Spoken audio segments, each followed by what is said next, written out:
News of the passing of Doctor Who writer and script editor Christopher Hamilton Bidmead reached us after we had recorded this episode of Radio Free Skaro, so a full and proper tribute will appear on next week's episode. Thank you. Radio Free Skaro!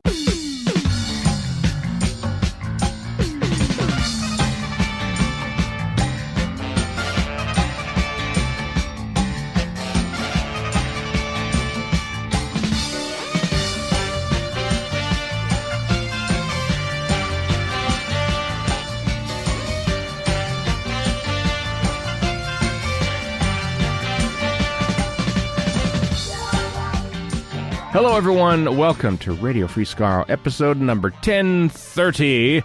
I am Stephen in Edmonton. Warren in Vancouver. And Chris in Edmonton. This is the last day of August that it comes out, but we're recording this on August 30th, 2025, the 50th anniversary to the day of the first broadcast of Terror of the Zygons on BBC One. In 1975, which apparently it hasn't happened yet as of recording. It will have happened by the time we're finished. This episode comes out, but the YouTube channel, the official BBC YouTube channel, is showing Terror of the Zygons because it's not on iPlayer for whatever reason. So all of a sudden, YouTube and the forthcoming season 13 Blu-ray and everywhere else on Earth, because it's on BritBox and probably Tubi and Pluto, it's on there too, but for some reason not on iPlayer. So yeah, 50th anniversary. How about that? Are you weepy over the 50th anniversary of the Zygons, you two? What do you think? I'm titivating my fronds as we speak. Nice work. No. Okay. I mean, it's a good story and all that, but it is. Very good story for season 13, which of course was like only 3-4 months after season 12 stopped, because they decided to, way back when, they thought, wait a second, Space 1999 is coming, we gotta get ahead of that, and so they bumped up season 13 from their intended January 1976 release to August 1975. And I think also it wasn't hampered by the fact that the Ark in Space Part 1 got 13.6 million viewers or something like that. So that's why it was moved, basically. That's why 1975 was one of the busiest years in Doctor Who history, because they basically shot two seasons in one, essentially. Like madness. That. Yeah. And you and I were born. Our births presaged the forthcoming madness of all the Doctor Who in 1975. We were responsible for it. For Whereas I kept watch over the Pertwee era. That's true. Through my infancy, somehow. Yeah. When is season 2013 coming out? Is it like September-ish in the UK? I can't remember now. Late September. I know the BFI event hasn't happened yet, but it will sometime in September. Oh, the DVD set, Blu-ray set. The release I don't think has been announced, but usually it's within a couple 3 weeks of the BFI event, which is September 20th-ish. 20th, yeah, I want to say 20th. We reported on a while back, and we forget about these things, you see. So, yeah, I'm looking forward to it. And I'm bouncing around the news a little bit just because, but the new Gothic Horror Doctor Who magazine special edition number 70 has 2 or 3 bits about the Blu-ray stuff, like the restoration and remaking of some of the Scarison scenes, and also with new models from the looks of things. With the new model, which looks pretty cool, and they have some screen grabs of that, and some other of Mark Ayres and I can't remember who else was, probably Peter Crocker. Restoring the deleted scene of the TARDIS landing, because they deleted it because it didn't work right. So, but it was included as an extra on the DVD. But apparently they've put it into like one of the special versions of the episode too. So, so that's in there too. I know. I just bought it and I haven't read it all yet, but it looks pretty cool. That's my kind of stuff right there. Behind the scenes stuff. I just enjoy how one of the highlights is a fresh look at the campaign Mary Whitehouse waged against Doctor Who in the mid-1970s. Yeah. A fresh look, like, okay, is there information that's only just come to light about that? Maybe there is. And they have, I don't know if they made a documentary, but they've certainly trod on those waters before, because it's interesting. Oh, God, yeah. I read Deadly Assassin. Their White House is named all over the place there. In a Doctor Who celebration, they mentioned her, and I was just angry at her because I was 12. I'm like, who is this woman, and why is she trying to destroy my favorite show that I just learned about? Ah. Right. And she died in like 2000, so she was almost dead when you were like, well, not really, but... No, it was the 80s when I was reading Celebration. Yeah. I think her influence had long passed by the time the 80s came, or perhaps her interest in Doctor Who was just she like moved on to more verdant fields. She was complaining about EastEnders at the time or something like that, maybe. Oh, she was probably complaining about the A-Team, let's face it. The A-Team probably got both barrels, unlike anyone on the A-Team, because they would it famously did in the fire... States, too. I remember people saying it was too violent. And when you watch it now, it's pretty weak well, sauce. It was horribly violent, and no one, like, there were no consequences. That was the big thing about the A-Team. There were a lot of explosions. Firing guns back and forth, and no one would get hit, you know. Yeah. Glory days. I haven't watched the A-Team in a long time. That isn't available on... I feel like that should be like a fast channel. That probably is a fast channel. We had it on MovieMax. I know, because the same episode ran twice, and I got an angry email from somebody about it. Oh, wow. MovieMax. I'm like, wow, you're spending your energy on getting mad about the A-Team. Okay, well, it seems like a good waste of resources. Go for it. Yeah. Well, I mean, maybe he was videotaping his collection. And sure. I stand by my previous statement. I know. Well, that's. Sorry, Chris. You're going to say something before I launch into a dumb thing. I know it's absolutely not what you want, but the A-Team movie with Liam Neeson's on Disney Plus. I don't want that. You're right. I don't want that either. Who else is in that? Don't tell me. I want to try and guess. Bradley Cooper. As Murdoch? Was he the face? Was he face in that? Was he the Dirk Benedict character? I did actually watch it once upon a time, but I think so, yes. Who played, who did the Dwight Schultz character? The unfortunately right-wing Lieutenant Barclay. Oh, what? Dwight Schultz is... Oh, I didn't... He's apparently a real MAGA idiot, yeah. Oh, that's a... What? Mm-hmm. Oh, man. Who played him in the movie, then? I don't remember. I never saw it, so why would I remember? I don't even remember. I don't know. Okay. I don't remember. I am looking it up. Don't add us. We'll find out. We'll look at it up. But right now, there's... Hannibal, Liam Neeson, Face, Bradley Cooper, Murdoch, Sharito Copley. I don't know who that is. Oh, that's the guy from District 9. And B.A. Baracus, Mr. T, is Quentin Rampage Jackson. I don't know. I mean, you're never going to replace the iconic Mr. T. Iconic Mr. Television, yeah.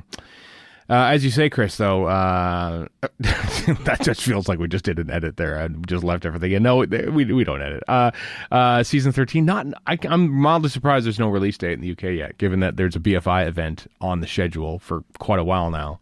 But no actual official release date. This makes me feel better about the January release date we have in North America for it, because I thought, it's going to take months and months, but they don't even have one. So maybe it'll be late September or early October, and in that case, it'll be only about 3 months, which is the best we can hope for these days, I guess, for these releases. But hey, with no new Doctor Who on the horizon, apart from the new spin-off, which we're calling Turf and Surf now, by the way, because Twiblats is dumb. It is remarkably catchy, actually.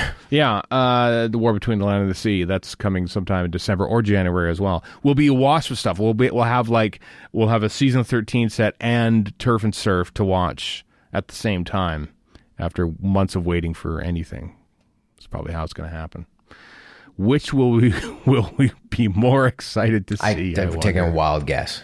I think I know which one. It'll be the recently found studio footage of the Android specifically invasion. For you. I'm not watching studio footage. Yeah, no.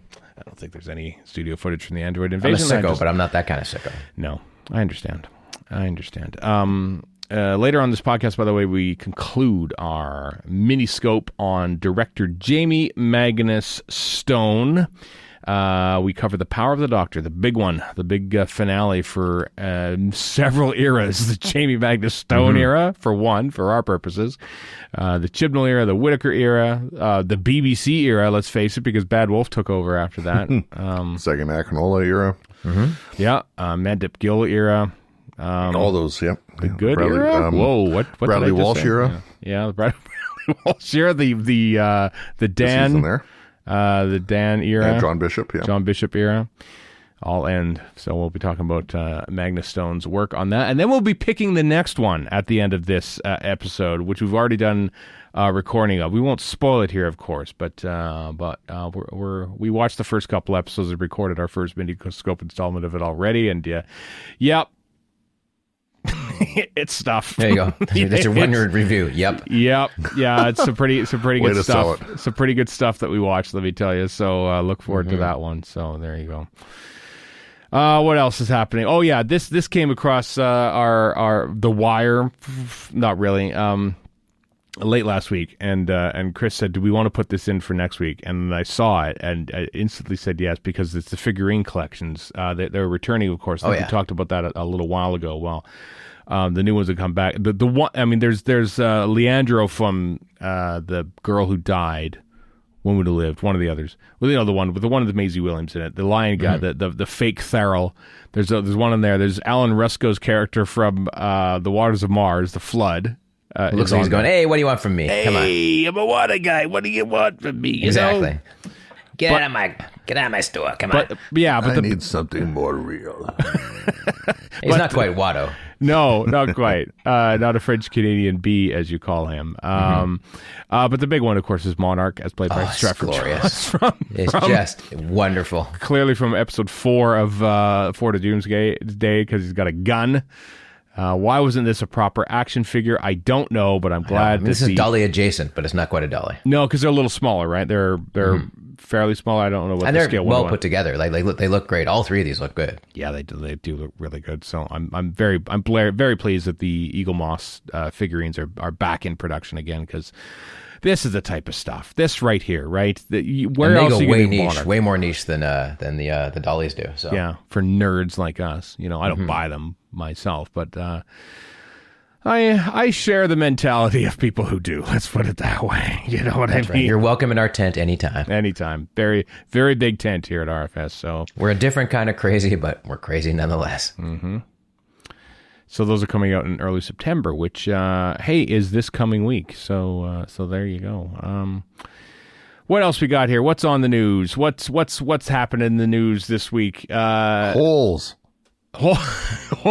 David Gillespie Pratt is. Please explain before we go with that yelling. Yeah, David Gillespie Pratt is has one of my favorite YouTube channels out there, where he looks through. Mostly, he just focuses on missing episodes and determining what happened in them based on camera scripts and stuff like that. Which straight down the alley. That is right across the plate for me. His level of research is really intense. It's amazing. Terrifying. Yeah. And this one's called The Regeneration Scene and the 7-Second Hole. So basically, he's trying to piece together what we know and what we don't know about what happens during the Hartnell regeneration scene in the 10th Planet Part 4, because, of course, that episode is missing, apart from what we think is mostly the complete regeneration scene as seen on Blue Peter when they showed in 1973. And also with the 8mm fan film stuff that they shot way back when, and off-air recordings and telesnaps. Yeah, telesnaps and everything else. And so so there's a 7-second hole basically where we don't know what happens, basically, because there's no dialogue during it, and we're trying to determine. David Gillespie Pratt's trying to determine what shots are what's happening and this and that, and it's great. It's only 10 minutes long. It's worth your time. I love this stuff. I love it. Watching stuff like this. We know. We're well aware of how much you love it. Yeah, we watched it not last night, the night before. And it was in depth. Yep. Very, very very in depth indeed. This is what YouTube is for this stuff. Terry Nation Army, of course, which is sort of been on a hiatus for a while, but I sometimes just go back and watch those again, just because I love the deep dive stuff that you can almost only do on YouTube, because I'm not too sure a Blu-ray producer would say, yeah, we'll totally commission your 10-minute documentary on the William Hartnell regeneration scene. It's tougher to find a place for such things, but a YouTube channel is a perfect place. And it's also easier for a Blu-ray producer to go, that seemed to get some traction. Let's put that on a Blu-ray. That's true too. That is also like true. They did with the regeneration scene betwing 2 and 3. Yeah, or certain interviews with film editors. That's true. It's also true. What was I going to say? I was going to say something. I mean, YouTube is tantamount to self-publishing, which a lot of people do for books anyway, and it's one way to get stuff out there.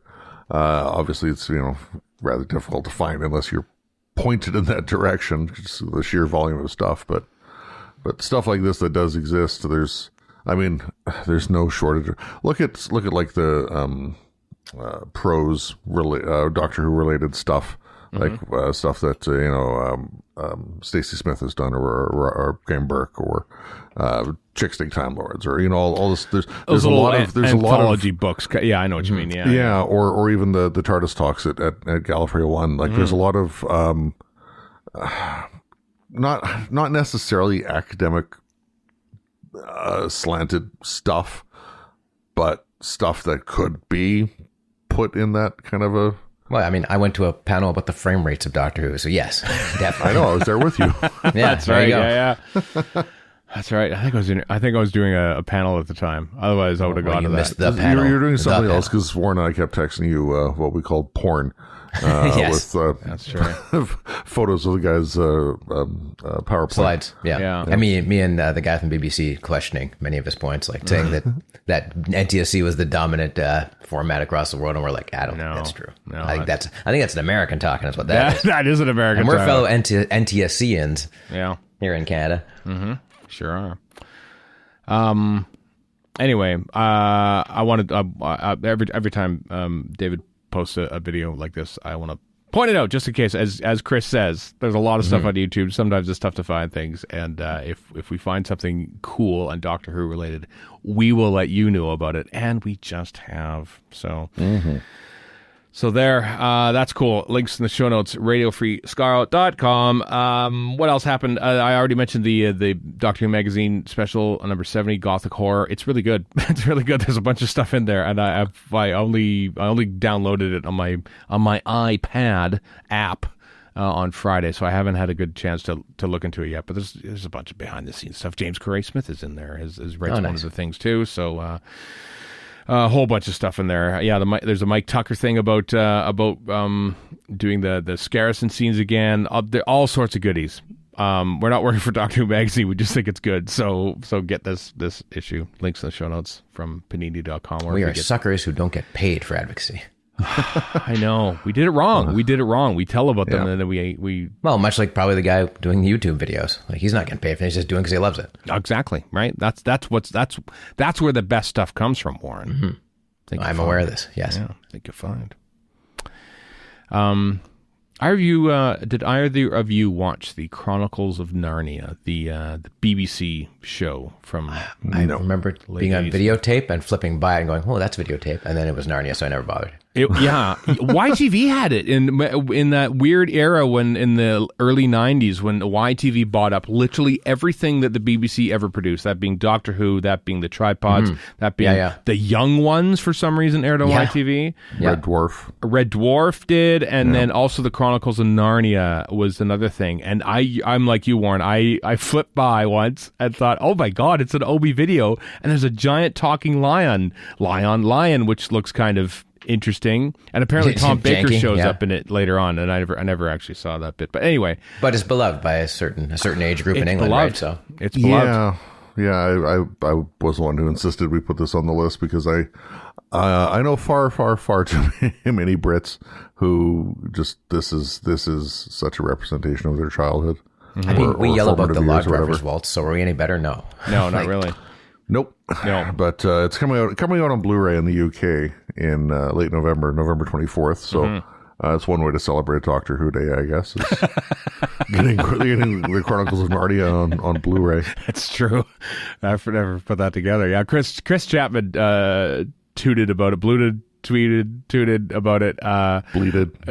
Because he's got the big feature-length documentary Return to Narnia, which comes out November 24th. November 10th is a Blake 7. He's got like 3 or 4 documentaries on that. So he's got a whole bunch of documentaries. Apparently it's a big doc. It's a big, huge documentary about it. So, I'm intrigued by it, I have to say. I don't know if I'm... Late 80s? 88 to 90. Around between 88 and 90. Because if they cover the technical aspects, that would be definitely quite interesting. Because I'm sure that was very challenging to do an OB video. That's true. Damn it. I'm going to make me want to buy this now. There you go. Sight unseen. I might buy this. But the list of extra features talks about things like costume design, set design, special effects. So it goes there, but I don't know if it goes where you necessarily want it to go, Warren. But I mean, I'm not insane. Well, I am, but in different ways than Steven. So I won't buy this.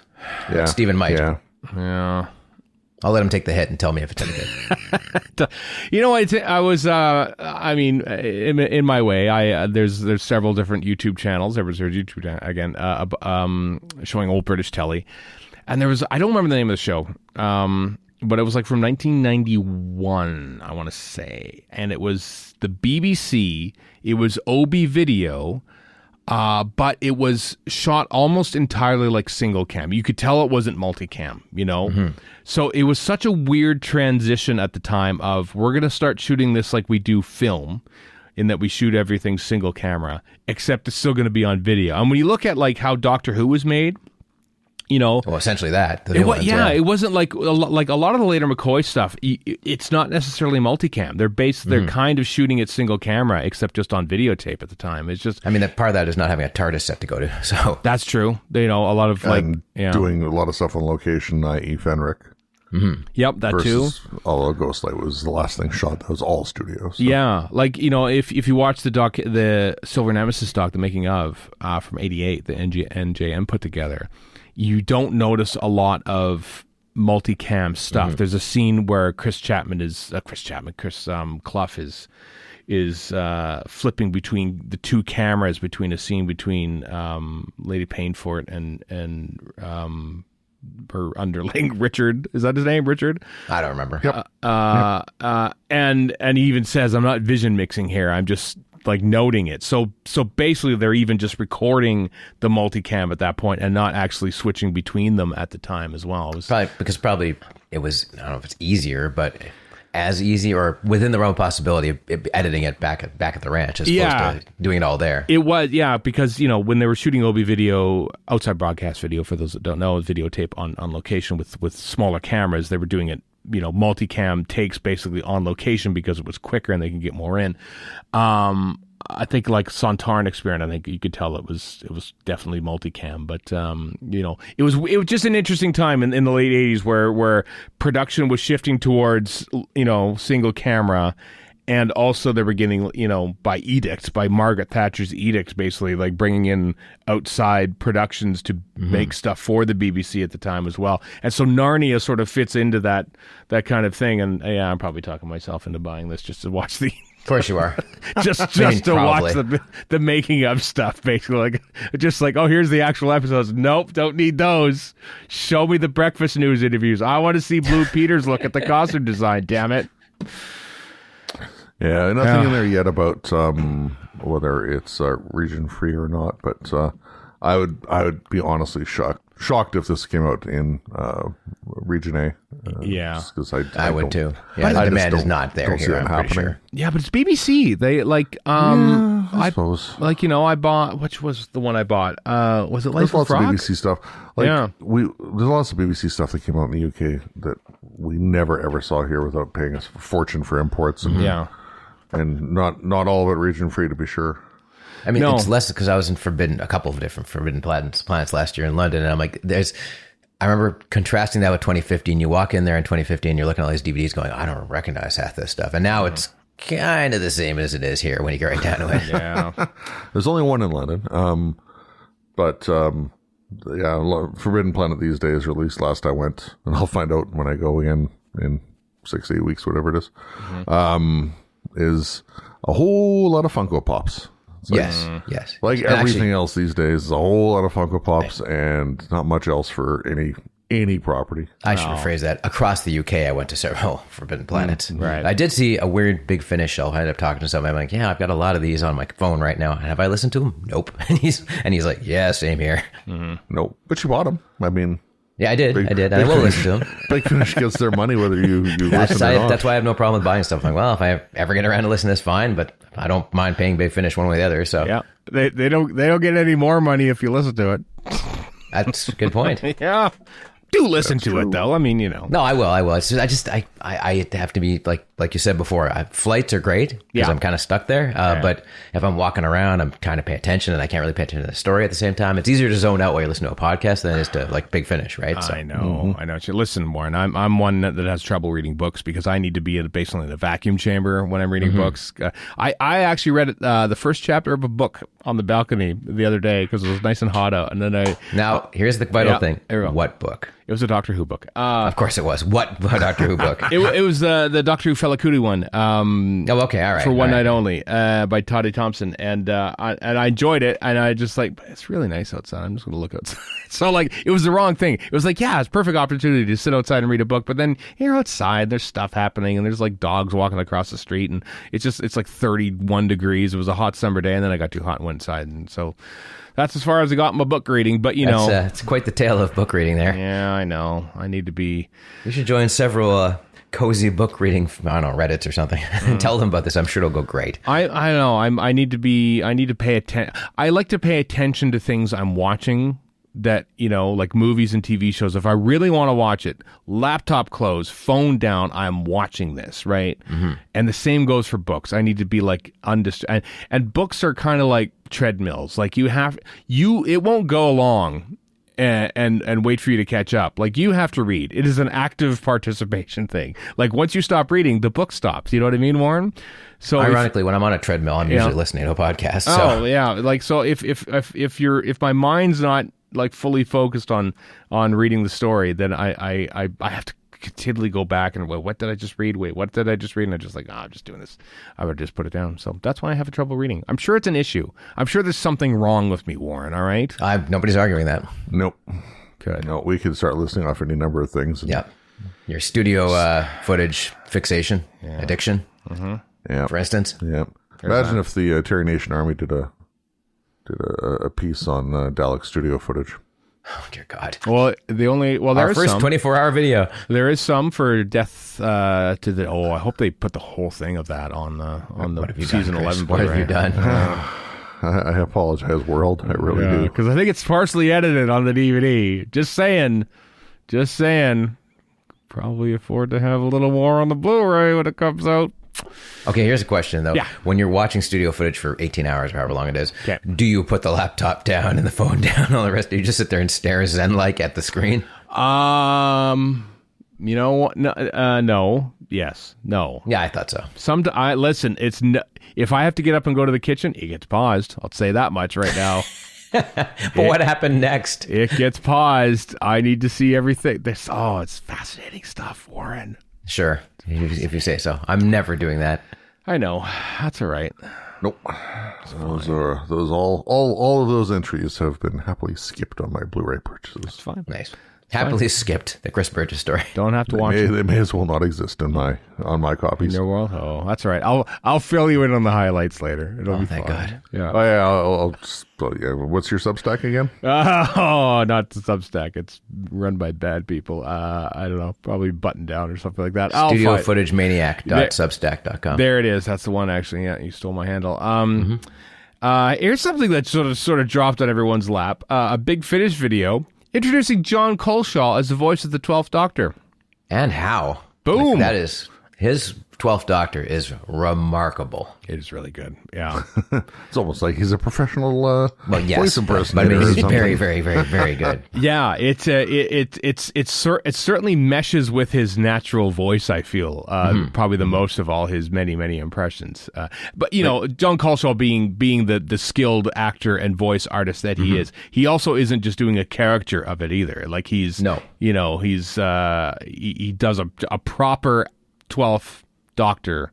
And in the video, he explains all that about how he's changing this and that around. And also he does his Tom Baker, which is also phenomenal. And his Pertwee, which is pretty good, but in comparison to those other two, doesn't hold a candle. Yeah. He's no Tim Treloar. No. Tim Treloar just sort of captures the essence of the Jon Pertwee Doctor, I think. And I think so does Jonathan Corley.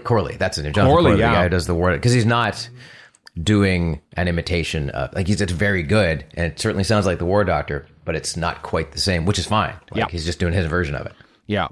So playing the War Doctor, not playing John Hurt, playing the War Doctor. Mm-hmm. Yeah, essentially, yes. Yeah, and from what you can tell in the Culshaw interview, like Culshaw will understand. And the great thing about Capaldi's Doctor is that he doesn't his speeches and everything. Like, I feel like Capaldi's Doctor is probably really well made for audio, just the way he delivers lines and everything like that. Mm-hmm. So I think it's a great get. I also love, let's face it, no offense to Big Finish, but I love that Peter Capaldi is just so rock star and badass. They just says, I'm just going to come and be Doctor Who, and then I'm never coming back again. Yeah, that's his choice. Not doing Big Finish, not doing any reunion episodes. Like, he did his time and he's done. And I think that is... And literally trying to be a rock star. Literally, not even trying, just having fun. Just being one. Just being one. He doesn't have to... Now, the question here is, Jodie Whittaker's already back. David Tennant is a given for the 14th Doctor. There's no way he's not doing it. And well, but he only can't have help himself. Yeah, well, I mean, they're still putting out. Well, no, they put out a big box set of his pandemic stuff as a 10th Doctor. Mm. So but I mean, eventually they're going to do 14th Doctor stuff. Well, the 14th Doctor didn't last that long. You know what I mean? Yeah, but this is Big Finish. That's true. And they've already worked with both Tate and Tennant. So I mean, why not? But my question is, would Ncuti ever do it? I mean, he's pretty young, so we got lots of time to debate this. He might need time. Mm-hmm. Yeah, I would think you would need time, but I wouldn't be surprised in a few years. And it's not just time as in distance from playing the role, but also just time because he's, a fairly busy person. That too, yeah. Yeah, I don't know. I would be. I mean, a lot of people say that I was a fan of Colin Baker's TV era anyway, but a lot of people say that Colin Baker really became the Doctor with Big Finish, mostly and the Eighth Doctor too, and obviously the Eighth Doctor too, because he had only had one TV movie. Mm-hmm. It's mostly because there's so little actual visual footage of, and perhaps the 15th Doctor wasn't developed as well on TV, and maybe he could be developed more in audio form. I'm sure that spec scripts and other things are probably not underway, but certainly they are kicked around. What do we think about this? Maybe wouldn't surprise me. I mean, I have no inside knowledge here. I'm just guessing. Yeah, I gotta think their pitch meetings must be wild. Mm-hmm. Just in general, a Big Finish. Yeah, I know. No, it's just Jason Haig-Ellery hijacking people off stage after interviews at conventions. That's what their pitch meeting is. I imagine they would. How would you know that, Stephen? Yeah, I don't know. I imagine they would probably have I don't know how Big Finish goes about these things, but I imagine they probably have ideas for stories and scripts to go in to them. Basically, hey, how would you like to reprise your role for Big Finish? Here are some potential scripts that we have. Because you got to send them a script. Just the idea of coming back and do Doctor. Okay, well, we'll try and hash out a script and see what they'll have something ready. So I imagine there's probably a drawer full of, scripts marked for Matt Smith and scripts marked for Ncuti Gatwa. Well, that's another one who hasn't come back. Yeah. Although with Tennant, I would believe it. They just said, "You want to do it?" Yep. that would be the end of it. Yeah, so long as he's got the time, yeah. Mm-hmm. Well, and he had nothing but time during the early days of the pandemic, so yeah. Obviously, Big Finish has a lot of fertile ground that they can sow, plow, whatever. Yeah. I wonder how much they would want to do 14th Doctor stuff versus 10th. Because as you said, Warren, they worked with Tate and Tennant already for 10th Doctor stuff. Why not? There's a little less wiggle room. But in a way, there's more because you've got these 3 specials and that's it. You could have had them tootling around between those, doing other stuff. Yeah, maybe, I don't know. Because I think of just Star Beast into Great Blue, Wild Blue Yonder. And it's just it's the story wise, it's just they go from A to B. Yeah. And there isn't really a gap in there, say between Time Flight and Arc and Infinity. When has that ever stopped Big Finish before? It's kind of like saying, let's do a Peter Davison box set, except it's Peter Davison from Time Crash as I wouldn't put it past him. I would not put it past him. And that's meant in a complimentary manner, by the way. I'm not deriding them here. I understand what you mean. Yeah, but I'm looking for, because the 12th Doctor said, Jacob Dudman did impersonations basically during readings. They were never full cast dramas. They've never done it on Big Finish because they haven't had any of the actors, I don't think. So I'm intrigued. I'm intrigued if they maybe get Pearl Mackie or something back. Or I know Jenna Coleman hasn't done any Big Finish, but there's a lot of time. That's the great thing about the Moffat era. There's so many gaps in between that Capaldi's Doctor could have had a companion or two, or met up with people or something in between adventures where we don't even see the regulars, so to speak. So there's a wide universe to explore when it comes to the 12th Doctor. So it's good that the Big Finish can finally do that now with the skilled talents of one Jon Culshaw. Apparently the collection is called Halloween, See Smoke and Other Stories. Due for release in October. Good month to release things for Halloween. October. I'm assuming this is that same Halloween, because the last time before we talked about the Halloween and Christmas releases. I'm assuming this is that Halloween one. Oh, they did, didn't they? That's right. I haven't cross-checked, so I might be wrong. But I'll tell you this, Chris. I don't know. I think it is. Yeah, Merlin. 4 spooky stories at Halloween include Merlin's Trap, a 12th Doctor adventure by Hannah Kennedy. One can only assume that will be although this might just be a reading. I don't know if it's full cast audio or not, but yeah. It says, the cultural thing says blocks of full cast audio adventures. Okay. So. Well, maybe it's not that then. Maybe it's not that. Who knows? Last but not least, we already talked about the the mockbuster-esque titled Wicked! ! Given that Wicked Part 2 will be hitting theaters in November. Oh boy, I'll be first in line to not see that. In October is the 7th Doctor and Ace Big Finish Wicked, details of which came out. It includes Simon Callow returning to Doctor Who. In Big Finish, I think he's playing Don Quixote now. Of course, he played Dickens on several occasions. That's kind of perfect casting, honestly. He's a Dickens scholar, is Simon Callow. I mean, the Don Quixote thing is kind of also. Yeah. Simon Callow's been in a lot of stuff, including some old British telly stuff that I've seen on YouTube, of course. I bought and watched the 4K of Amadeus a little while ago. Did you really? Enjoyed Callow's work in that as well. He is in that, isn't he? I forgot about that. Yeah. I've only watched it the one time. He plays the actor friend of Mozart. That's right. I've never seen Amadeus, much to my shame. Yeah, I know. Wow. It's ridiculous. That's something you would shame Stephen for not having done. Well, of course, but here we are. There's a odd gap I have. I'm mildly surprised by that, I got to say, Warren. It's a good movie. I'm sure it is. I just haven't got around to seeing it. Oh, it's an amazing movie. Yeah, it's one of those movies that are shot by candlelight. Barry Lyndon walks so that Amadeus could run, basically.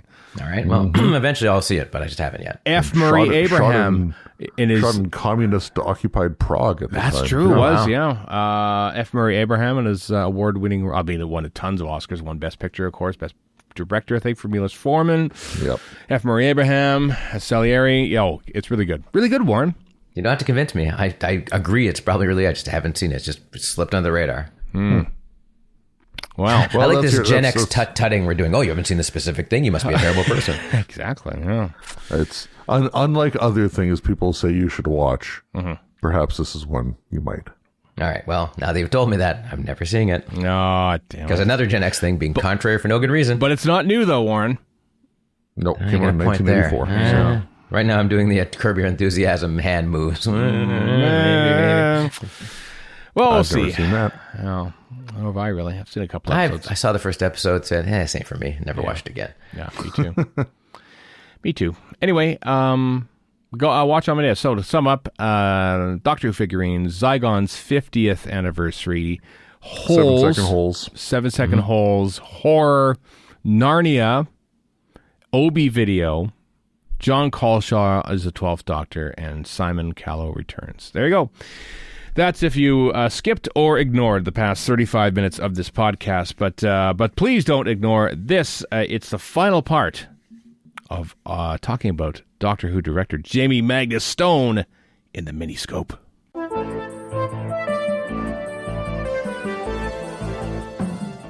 Could be a theme park from the future. Or it might be inside a Miniscope. Oh, shut up. A Miniscope, yes, of course, why not? It's a time for the fourth and final part of our Miniscope on Doctor Who director Jamie Magnus Stone. We have covered 7 previous episodes up to this point from series 12 and 13, I guess. Flux is season 13. But now it's a final episode. It's only one episode, but it's the longest episode ever made of Doctor Who, by about 2 minutes, just beating the 5 Doctors. It's The Power of the Doctor, the 2022 BBC centenary episode, which also served as the finale for the Chris Chibnall era, the Jodie Whittaker era, and indeed the Jamie Magnus Stone era. Mm-hmm. Yeah. So far. So, yeah, well, we'll get to that at the end of the thing, about him coming back. I just feel like he's done from just based on a couple of interviews thinking, you know what?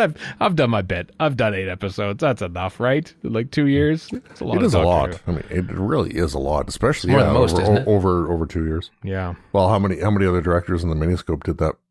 Like that many? Like Chris Berry. I mean, obviously those are it's a little different, multi-part stories from back in the day rather than just single episodes. But yeah, I don't know.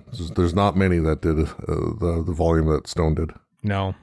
Douglas Camfield directed 56 episodes of Doctor Who over the course of his career. And I thought, oh, wait a minute, that's all. No, it isn't, because he did direct, of course, 10, I don't know, a few episodes. And did he even direct Inferno? I mean, he had to step out for anyway. That's for another day.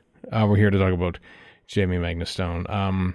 Watching Power of the Doctor. Power of the Doctor, unlike some of the previous ones for me that we've watched in this, I watched that episode about 5 or 6 times in the space of a week because I moderated the commentary for it at Gallifrey 1 with Chris Chibnall, Sophie Aldred, Janet Fielding, Daft Shermer, and indeed director Jamie Magnus Stone. So I wanted to be up on everything. So a lot of it seemed very familiar to me. I have yet to edit together as time recording an alternate version of The Power of the Doctor based on the script that is available on the BBC scripted website, because it is entirely in a different order. All the scenes are vastly rearranged, which is probably nothing to do with Jamie Magnus Stone, but more of a producer thing. But it would be interesting to see what kind of insight he had into the actual edit of the thing. But yeah, because for something that's almost 90 minutes, it kind of whips by, to be honest. It does. Yeah, it's fun. I mean, it is. I look at you could compare it to maybe the 5 Doctors. You could maybe compare it to like Journey's End or something like that, or some other crowd pleasing epic where literally, as Chris Chibnall says in the Blu-ray commentary, like apart from the odd supporting character here and there, every single main character in this episode is someone who has appeared in the show before. That's very true, yeah. And maybe there's that familiarity that makes it zip along. We don't really have to meet anyone who's new.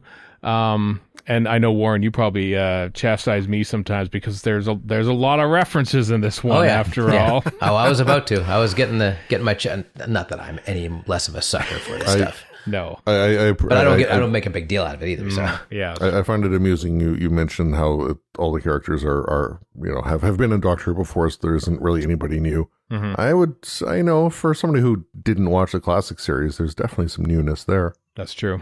Yeah, that's a good point. And I'm not just talking about the end scene or the companions AMA meeting. Yeah. I don't. I always wonder how like people who are new to Doctor Who.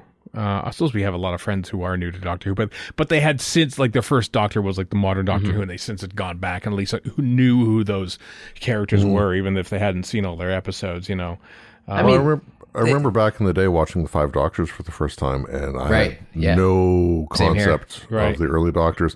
And unlike today, where hey, there's the iPlayer, hey, there's the DVDs you can buy or the Blu-rays, there wasn't really a way to go back and say, hey, I kind of want to see what happened in An Unearthly Child, unless PBS happened to be airing it. Trying to remember if I had Celebration, which explains all this, before or after 5 Doctors. I think before. Probably. Yeah. Ooh. I mean, they came out around the same time, but I'm just thinking when, like, lag time for the episode to, like, hit PBS. Probably there wasn't really much for like as long as you were there to watch it, but that would have been. Was that before you started watching? Maybe. No, because we looked it up. It was May 1983, I believe. Yeah, you were there for day one on KSPS. Yeah. Yep. So it probably wouldn't have been then, although Five Doctors wasn't in there yet. Anyway, that's a whole other thing. I first got that book in like 87 or 88, and even then I hadn't even seen the Five Doctors yet, but I had seen pretty much everything else. So there you go. Yeah, I came into it backwards, so it would be interesting to see what sort of casual viewers, if there is such a thing in this day and age when it comes to any intellectual property, what they would have thought about these two women appearing out of nowhere and seemingly to have known the Doctor. But they do lay it out on the table, though. They're like, oh, it's only been 30 years for me and it's been 40 years for me. Like, so, then it's pretty obvious who they are. Their backstories, but you at least as a new viewer go, okay, that's who these people are. I would hope so. It's always my like, someone says, oh, you don't need to know anything about that, says someone who is intimately familiar with the source of material. Like it's hard for people like us to judge. Oh, you won't need to know anything about that because it's second nature, I hadn't thought about it until you bring this up, but it makes me wonder, like, if you're watching, you're like, who is Auntie Vanessa? Why would she go in a dollhouse? Why was the master half cat? Yeah, that's true. There's a few references in there going, those are winks to fans, which I'm not necessarily a fan of. But the way I interpret that is when I look at something on, like, somebody who's absolutely furious about something on, I guess, Blue Sky instead of Twitter, and you're just like, I don't understand a word of this. Like, they're real mad about something. I've never heard of any of these things. So that's kind of what it must be like for a new fan to see this stuff and have, they do references to Auntie Vanessa and what have you. Yeah. Like, I'm trying to think about, I don't think it actually happened in Earthshock, but there was a scene in this episode where Tegan gets, like, grabbed from behind by a Cyberman arm, and I remember thinking, did that exact thing happen in Earthshock as well? Surprise me. Was it a direct homage to that? There aren't a lot of visual homages, I think, for Doctor Who, except for Cybermen bursting out of things, which does kind of happen. That seems to be the only thing that sort of like is an expected meme. Or going down the steps to St. Paul's. Mostly Cybermen, though, Yeah, walking menacingly down steps or bursting out of things like they did in Tomb of the Cybermen. You have to replicate that. So. Yeah. Given Death in Heaven did that, yeah. Yeah, they did. Yeah, they did that. But even Jamie Magnus Stone did the Cybermen emerging from things meme in the previous episode that we did. So. A little less so here, though. But, first director to helm a story with the Master, Daleks, and the Cybermen all in one, which is... You don't count the Five Doctors? So they are there, aren't they? Yeah. Mm-hmm. Yeah. In the same scene. Yeah. In the same scene. Oh, yeah, that's a good point, yeah. Saved it. That is, it never happened before. I saved it. What are your thoughts? What are your thoughts on Power of the Doctor as we wrap up the Miniscope for... Just generally? Yeah, just to kick us off. What do you think? I felt kind of guilty watching it because I'm watching it going, I'm really enjoying this. And yet, is it that different from the reality war? Like, when you get right down to it, is it? Is it, though? And it isn't. But it just flows a hell of a lot better. You know what I mean? It's just the way they tell the story. Not that it's any better, really. It's just kind of... It's not the tone of it. I guess it's the pacing of it. The pacing of it works better than this frantic frantic RTD stuff. It feels a little less camp than the it's RTD. Pretty damn camp, regardless. But yeah, and yet, I say that knowing full well that there's a scene where the Master drops the disco ball and dances to Rasputin by Boney M, and yet it is somehow less camp than the two Ronnies on the screen together, one of them riding her little air scooter. It's just don't forget what amounts to the Master cross-dressing as well. I was just about to say the same thing. I almost said bi-generates, but when he forced regenerates, almost as stupid, but not quite as stupid as bi-generation. Yeah.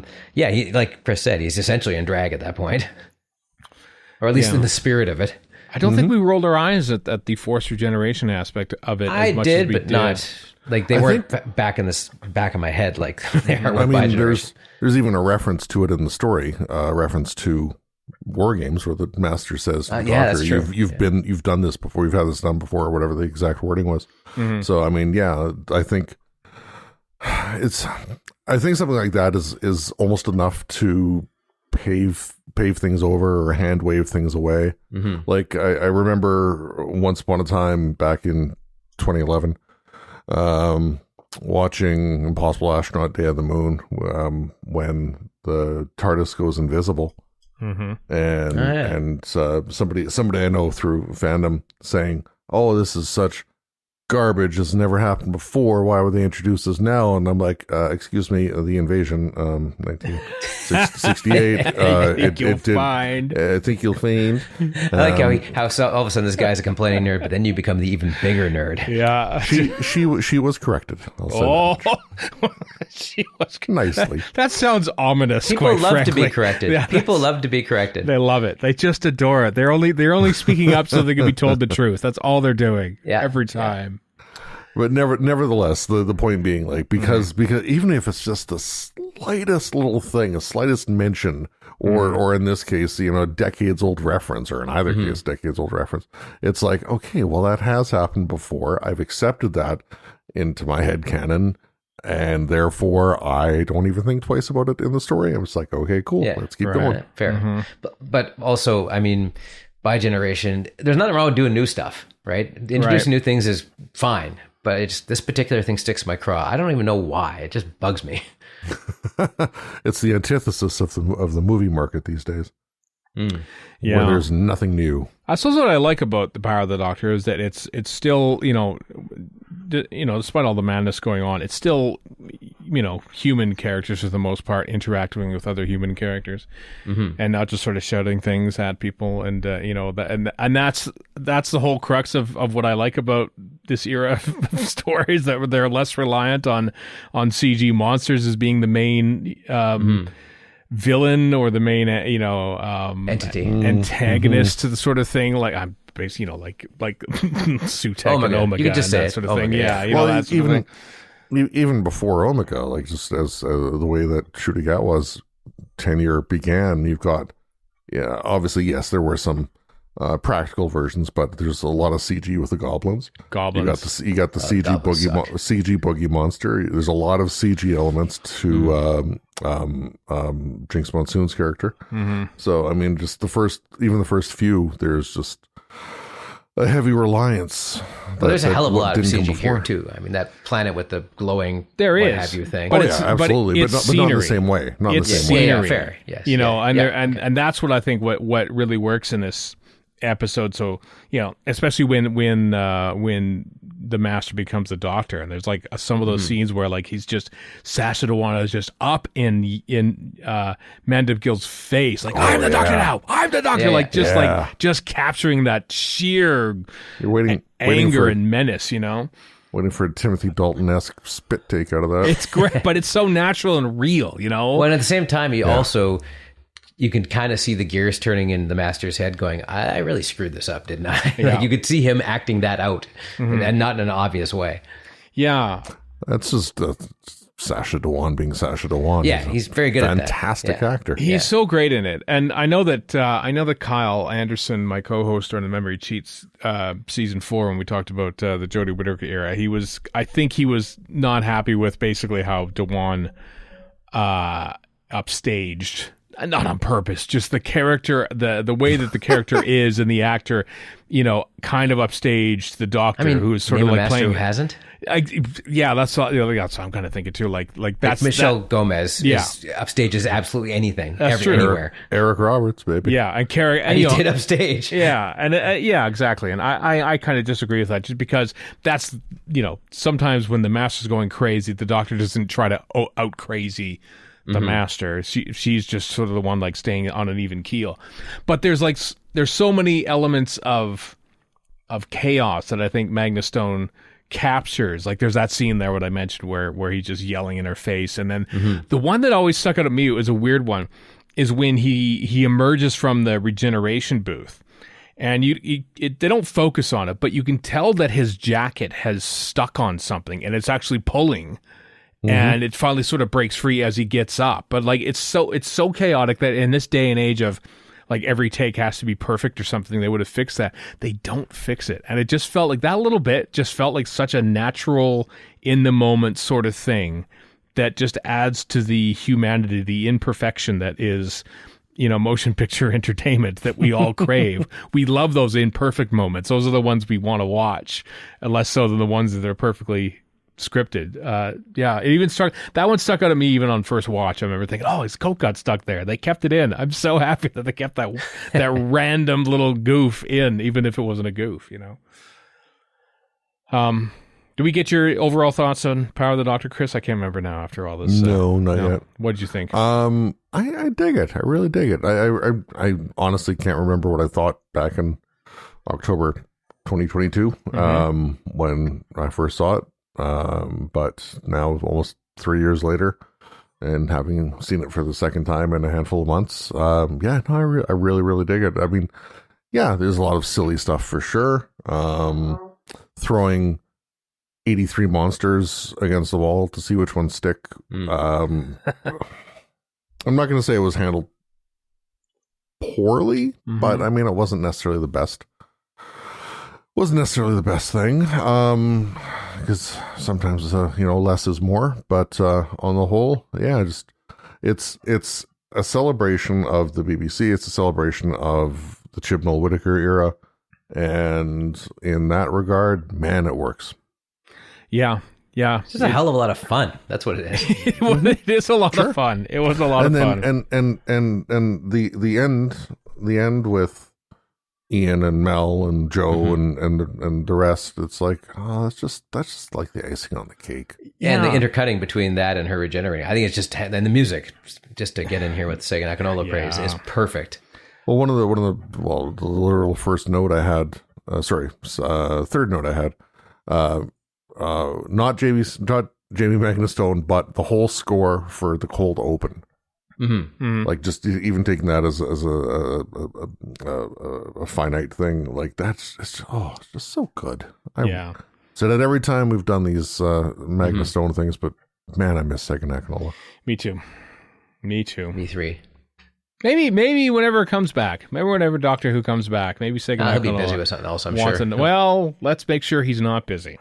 Okay, let's clip the man's career just for our own personal benefit. Let's just do that. Listen, remember when Murray Gold came back and said, "Oh, well, you know what? I'm also coming back. You know what else is going to happen? We're going to put Series 10 out on CD, the soundtrack, and then we're going to follow it really quickly with the Disney."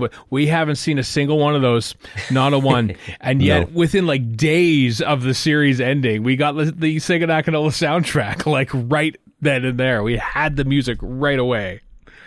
Anyway, Second Act. It doesn't feel like 2022 seems too recent. It does, doesn't it? It's weird. We've had an entire era. We've had an entire Doctor's era, if you will. Including 10th, 14th. Anyway, an entire era has passed since Power of the Doctor, and yet it is both a long time ago and very recent at the same time.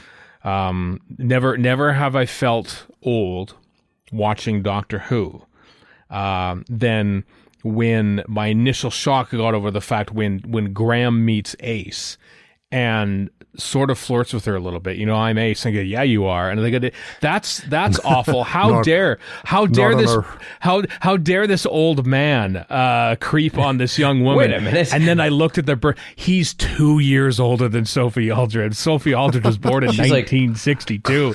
I was going to say she's not quite 60 yet. My problem with it is nothing to do with the age, because thankfully I've made that realization that their difference in age is not that extreme. Yeah. But it's more the case of Ace was meant to be a lesbian character, so why is she saying, not on our first date together? Hey, let's not, whatever part of the spectrum she wants to be on, she could be on. Exactly. Yeah.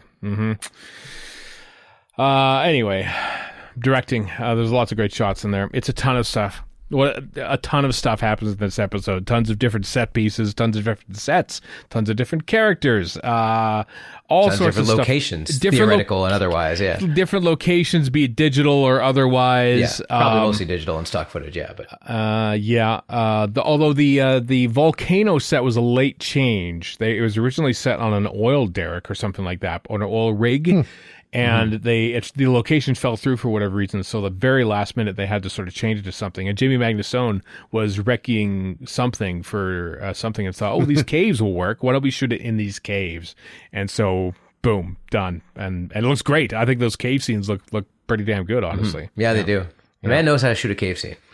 He does. For the most part, yeah. I would tend to think, though, that the rivers of lava there might make it a little hotter than was led on by the production. But it's Dalek lava. I don't know. Guess you've never been to Mustafar. Guess not. He has the high ground. Yeah. I didn't think I'd write that many notes, but now that I look at all the notes, I wrote down a ton of notes for this. Go for it. Oh, good. Apparently. How about I just roll them off? The handheld tracking shot of the ladder rolling out of the TARDIS I thought was cool. I said that too. Yeah. That's on my list. Where it rolls, so there's, like, it's not a smooth one either. It's just a literal handheld, a guy walking backwards, following this ladder, and then it drops out of the TARDIS. A very similar handheld tracking shot on the child when the door opens up and it's not the timeless child in there. And I like that it wasn't like a smooth on tracks handheld shot. It was literally some guy just walking up. Like, you could tell it was a handheld shot moving in. I thought that was kind of cool. The reveal of Sophie Aldred in the museum next to the blue wall. The camera pans around. This has nothing to do with Jamie Magnus Stone's post, but like when the guide comes around, you can really tell they've digitally removed something behind her. That being the actual picture. A RFS listener at the time, I can't remember. I'm sorry. Who you know who you are. You know what you did. 3 odd years ago. Sent me a picture, I can't remember, of like that location in real life, and there's a picture there. And so clearly they didn't take down the picture from the museum or wherever they shot it from, nor sadly did they cover it up with maybe a piece of green cloth or something, which would have been easier. So perhaps they weren't even allowed to alter the location at all.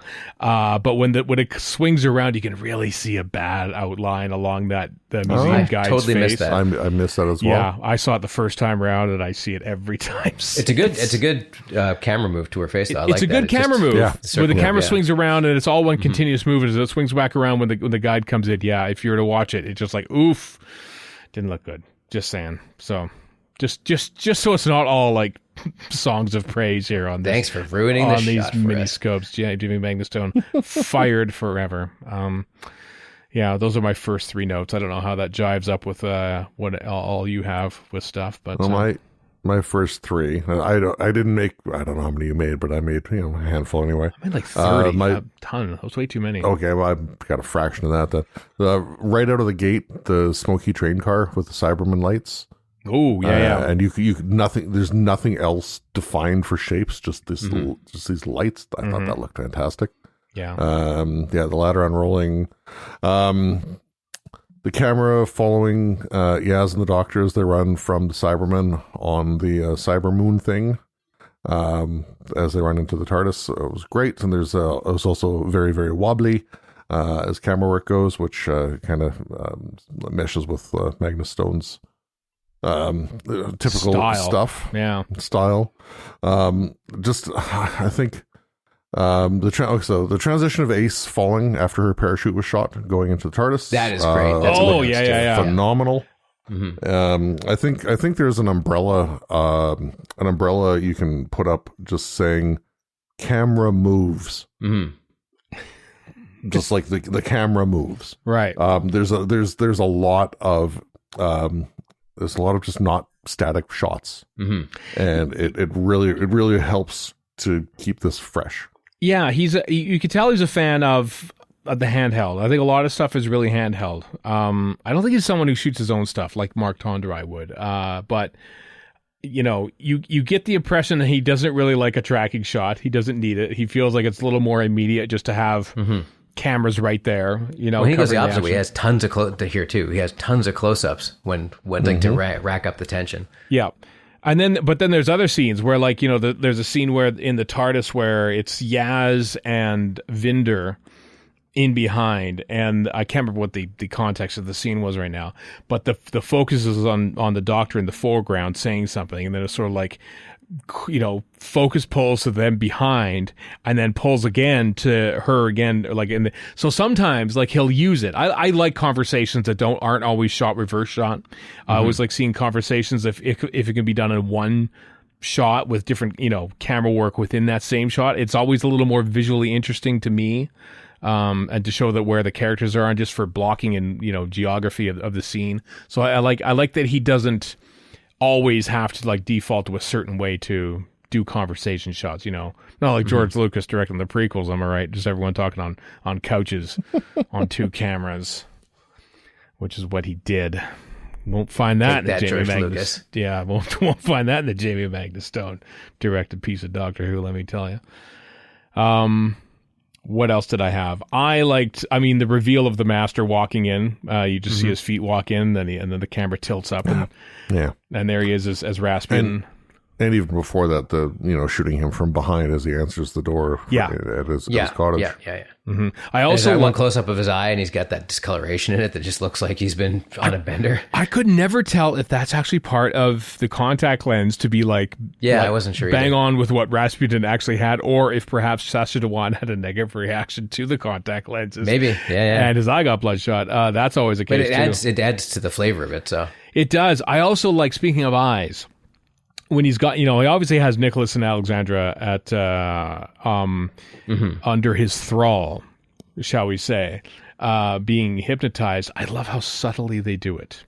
Like he has hypnotized him, but he just like the fact that, he doesn't like, woo, there's no like crazy like sound effect or anything like that, or any flashback or any like crazy edit or something like that. It's just like a little subtle thing about, the Master has hypnotized these two, and that's why they're acting as they do. And it's just like, it's so creepy because like, oh wow, he's really just completely affected, and they just do whatever he wants, and it's kind of cool. I remember. To be fair, that's not necessarily all that dissimilar from the effect Rasputin had over Nicholas II. Yeah, that's true. Mm-hmm. As memorialized in song, or his wife, to be more proper, but still. I think I want to say. I might have said this on the podcast before, but I think I might have joked with Chris Chibnall during the commentary during this bit, in that not only do you have Jodie Whittaker, and then you got the 1st, 6th, 5th, 8th, 7th Doctor, Fugitive Doctor in there, to say nothing of the 14th at the end of it.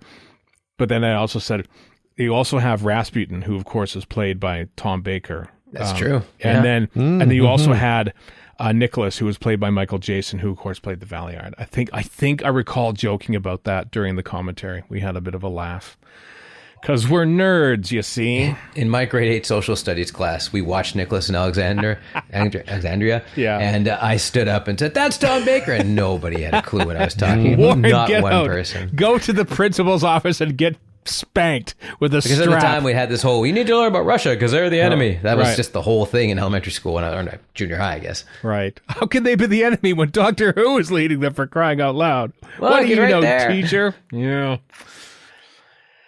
Anyway, Russia, 1916 stuff. That's where my